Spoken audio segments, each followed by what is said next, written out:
আজকে আবার 4টে Bengali phrase explain করার চেষ্টা করছি। এগুলো আমরা প্রায়শই ব্যবহার করে থাকি, সুতরাং এই ইংরেজিটা জেনে রাখা বোধহয় আমাদের কাছে ভালো হবে। যেমন দেখো, ধাপ্পাবাজ, পুরো মাত্রায় ধাপ্পাবাজ, পুরো মাত্রা মানে আউট অ্যান্ড আউট। আর ধাপ্পাবাজ কথার অর্থ হচ্ছে হাম্বা, এটার ইংরেজি হচ্ছে হাম্বা। হাম্বাগ বলতে ধাপ্পাবাজ বলে। আর পুরো মাত্রায় যদি বলি out and out, out and out and out, out and out humbug. এবার দেখো, হাম্বাগ, ধাপ্পাবাজ এটা কিন্তু অ্যাডজেক্টিভ, কিন্তু ধাপ্পা দেওয়া এটা কোনো সময় ভার্ব হিসেবেও ব্যবহার করা হয়। ধাপ্পা দেওয়া, সে পুরো মাত্রায় ধাপ্পাবাজ ছাড়া আর কিছু নয়। সে পুরো মাত্রায় একজন ধাপ্পাবাজ ছাড়া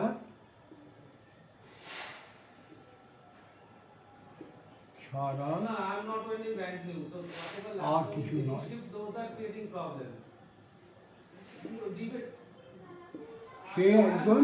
সে পুরো মাত্রায় একজন ধাপ্পাবাজ ছাড়া আর কিছু নয়, নাথিং বাট ধাপ্পাবাজ, নাথিং বাট এ হাম্বাগ, পুরো মাত্রায় আউট অ্যান্ড আউট। তাহলে আমরা কিভাবে বলবো? He is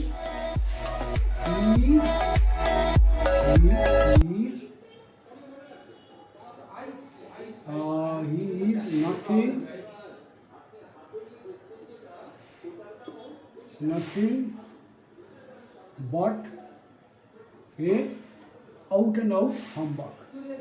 He is nothing but a out and out. Out होने शुरू होते हैं, but and out and out humbug. That means Tapas is part of the team, right? Tapas has. তাহলে he is nothing but an out and out humbug. বোঝা গেল? এইবার দেখো, এই যে আমি যেটা তোমাকে বললাম যে হাম্বাগ অ্যাডজেক্টিভ, এটা ভার্ব হিসাবে ব্যবহার করা যায়। আমরা বলতে পারি সে আমাকে ধাপ্পা দিতে চেষ্টা করেছিল, সে আমাকে ধাপ্পা দিতে চেষ্টা করেছিল। সে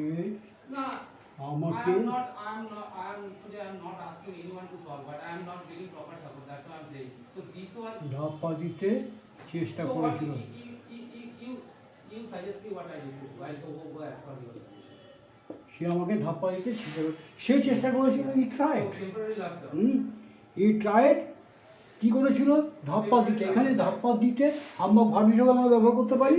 তাহলে আমরা বলবো যে he tried to humbug me, he tried to humbug me, he tried, TRIED, tried to humbug me. He tried to humbug me. সে আমাকে ধাপ্পা দিতে চেষ্টা করে। আমি অবাক হচ্ছি, এরকম একটা ধাপ্পাবাজ, রামুর মতো এমন একজন ধাপ্পাবাজের সঙ্গে তোমার বন্ধুত্ব কি করে হলো? রামের মতো ধাপ্পাবাজ কি করে তোমার বন্ধু হতে পারে? আমি ভেবে অবাক হচ্ছি। রামের মতো একজন ধাপ্পাবাজ কি করে তোমার বন্ধু হতে পারে? আমি অবাক হচ্ছি। রামের মতো একজন ধাপ্পাবাজ কি করে তোমার বন্ধু হতে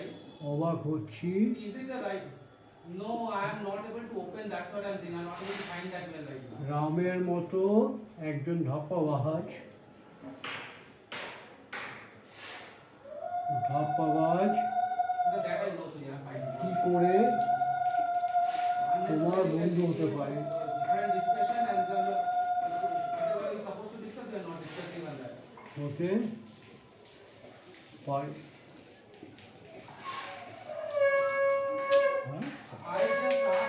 আমি অবাক হচ্ছি, রামের মতো একজন ধাপ্পাবাজ কি করে তোমার বন্ধু হতে পারে। আমি অবাক হচ্ছি, আই ওয়ান্ডার। অবাক হওয়া ইংরেজি বলুন ওয়ান্ডার। আই ওয়ান্ডার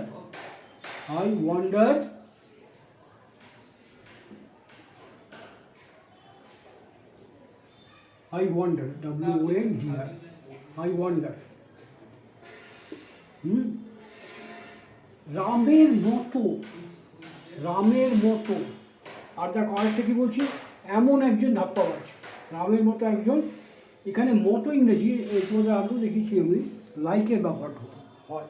তাহলে এরকম একজন ধাপ্পাবাজ, আই ওয়ান্ডার হাউ, এটা যদি না দেই, আই ওয়ান্ডার, তাহলে লিখবো I wonder how such a humbug, such a humbug,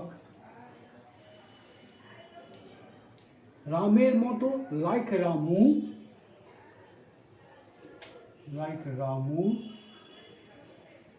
এইবার দেখো I wonder how such a humbug like Ramu can be your friend.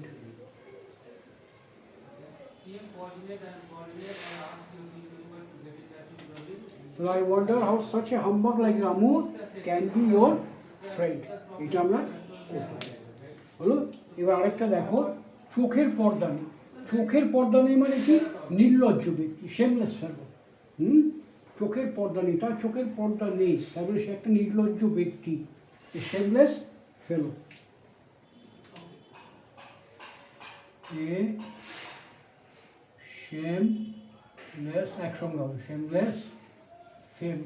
ফেলও কথার অর্থ হচ্ছে সাথী, সতীর্থ, একই গোত্রীয়, সমগোত্রীয়, তাদের ফেলো বলা হয়।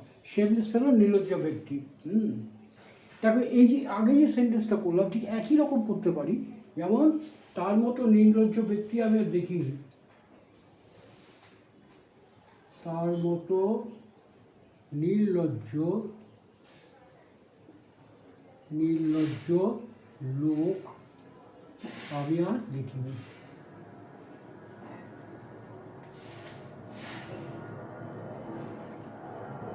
আমি আর দেখিনি, আই হ্যাভ নেভার সিন।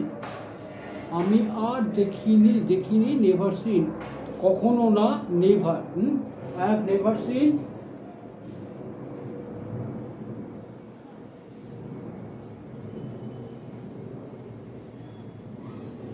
এই যে মতো আগেটা যেরকম সাচ এ হাম্বাগ বলেছিলাম, তাহলে I have never seen such a shameless fellow, such a shameless fellow.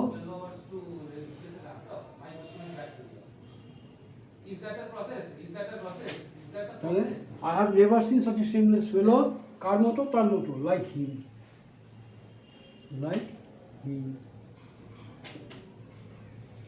ঠিক আছে, তুমি এরকম নির্লজ্জ কি করে হতে পারলে? তোমার চোখের পর্দা নেই। হ্যাঁ, তোমার চোখের পর্দা নেই মানে নির্লজ্জ। তুমি এরকম নির্লজ্জ কি করে হতে পারলে? I can send you 2-3 mail. I can share you 2-3 mails with the same suggestion given. I can share you same suggestion given. কিভাবে এরকম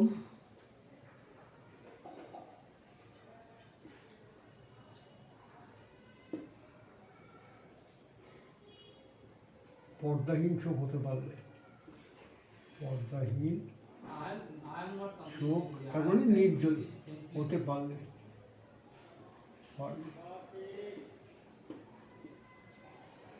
তুমি কিভাবে হতে পারলে? How could you be? আবার একই রকম, সাচ এ শেমলেস ফেলো। তুমি কীভাবে এরকম একটা পর্দাহীন লোক হতে পারলে? আমরা বলবো হাউ কুড ইউ বি।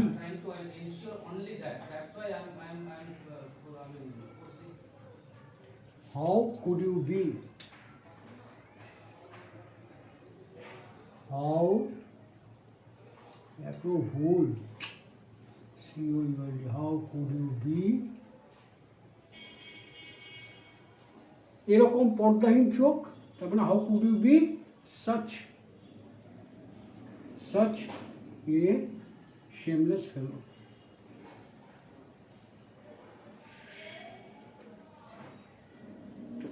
বোঝা গেল? How could you be such a shameless fellow হলো। এবার আরেকটা আছে দেখো, টাকা নিয়ে ছেলেমেলা। টাকা নিয়ে ছেলেমেলা, চিনিমিনি খেলা, দুটো ইংরেজি হতে পারে। একটা হতে পারে কিরকম, টাকা নিয়ে ছিনিমিনি খেলা, টাকা নিয়ে ছিনিমিনি খেলা। আমরা কি বলতে পারি? To play ducks, DUCKS, ducks and drakes, drakes, DRAKES, কি নিয়ে? উইথ মানি।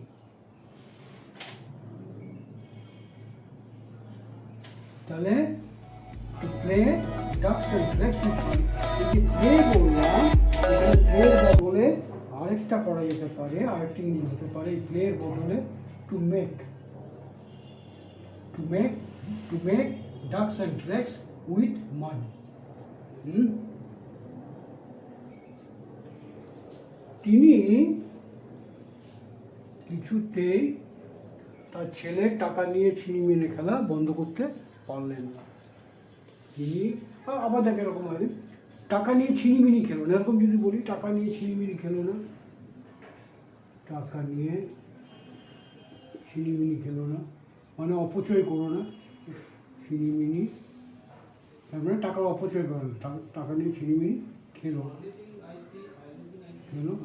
সেখানে তো আমরা স্বাভাবিকভাবে জানি ডোন্ট বলবো, তাহলে কি বলবো? ডোন্ট, ডোন্ট দুটো বলতে পারি, একটা বলতে পারি প্লে, আরেকটা বলতে পারি make. Don't play, don't make, এই দুটো যে কোনো একটা বলতে পারি। ডোন্ট প্লে অথবা don't make ducks and drugs, ducks and drakes with money.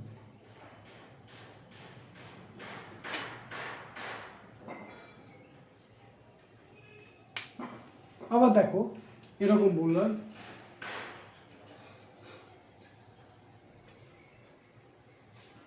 বাবার মৃত্যুর পর ছেলেটা, বাবার মৃত্যুর পর ছেলেটা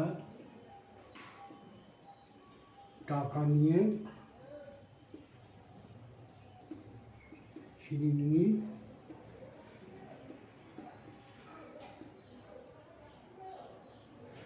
শুরু করলো, করলো মানে করেছিল, করেছে। যা হয়, বাবা প্রচুর টাকা রেখে গেছে, বাবা মারা গেছে, হাতে প্রচুর টাকা এসছে, এবার যেমন তেমনভাবে সে টাকা পয়সাগুলো খরচ করছে। তাহলে ছেলেটি, সাবজেক্টকে ছেলেটি, তাহলে দি বয়, ছেলেটি, দি বয়। এবার দেখো শুরু করলো, তার মানে শুরু, এটা পাস্ট বয় আছে, শুরু করলো টাকা মাঝে শুরু করছে, অথবা স্টার্টেড, শুরু করলো, দি বয় স্টার্টেড, স্টার্টেড কি? ছিনিমিনি খেলা। তাহলে স্টার্টেডের পর আমরা কি বলতে পারি? দুটো বলতে পারি, একটা বলতে পারি স্টার্টেড মেকিং, MAKING, এই একটা বলতে পারি মেকিং, আর একটা বলতে পারি প্লেইং, দুটোর যে কোনো একটা বলতে পারি। দি বয় স্টার্টেড প্লেইং, এই দুটো যে কোনো একটা বলতে পারি। দ্য বয় স্টার্টেড মেকিং অথবা প্লেইং কি? Ducks and drugs,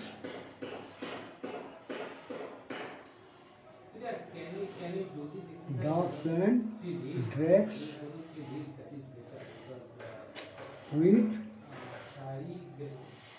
with money.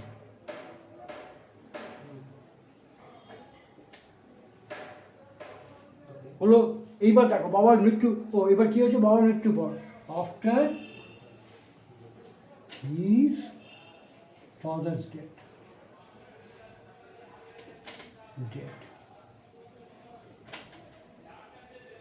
হ্যাঁ এইটাই দেখো, যদি এরকম আমরা বলি ছেলেটা, ছেলেটা, ছেলেটা এখানে বললাম বাবার টাকা নিয়ে ছিনিমিনি খেলে, হ্যাঁ ছেলেটা বাবার টাকা নিয়ে ছিনিমিনি খেলে, সেখানে কি হবে? প্রেজেন্ট ইনডিফিনিট টেন্স, তাহলে হবে দি বয়, তখন আমরা কি বলবো, এই জায়গাটা কি হবে, সেই জায়গায় হবে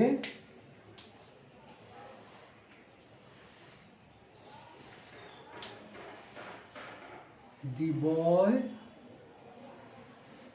প্লেও বলতে পারো, মেক্সও বলতে পারো, দি বয় প্লেজ অথবা makes ducks and drakes with his, কী হলো, বাবার টাকা নিয়ে উইথ, এইখান যেটা আসবে উইথ ইজ ফাদার্স মানি। তাহলে দি বয় প্লেজ অথবা makes ducks and drakes with his father's money. বোঝা গেল এই কটা? দেখো আয়ত্ত করতে পারো কি না, কতটা ভালো লাগলো আমি জানি না এই জোড়াগুলো। ওকে, নেক্সট দিন আবার গোটা কয়েক তোমাদের শিখিয়ে দেবো। কোনো আমার দেখো খুবই ভুল হচ্ছে, কোনো ভুল যদি চোখে পড়ে, ত্রুটি চোখে পড়ে, প্লিজ কমেন্ট করো, আমি তোমাদের রেকটিফাই করে নেবো। আর যদি বুঝতে কোথাও অসুবিধা হয়, তাকে অনেক এক্সাম্পল তৈরি করা যায়, সবগুলো সবসময় মনে আসে না। পরে হয়তো ভিডিও শেষ হয়ে যাওয়ার পরে এক্সাম্পলগুলো মনে আসে, সুতরাং তুমি অসংখ্য এক্সাম্পল তুমি তৈরি করতে পারো, এগুলো তৈরি করার চেষ্টা করো। ওকে, থ্যাংক ইউ।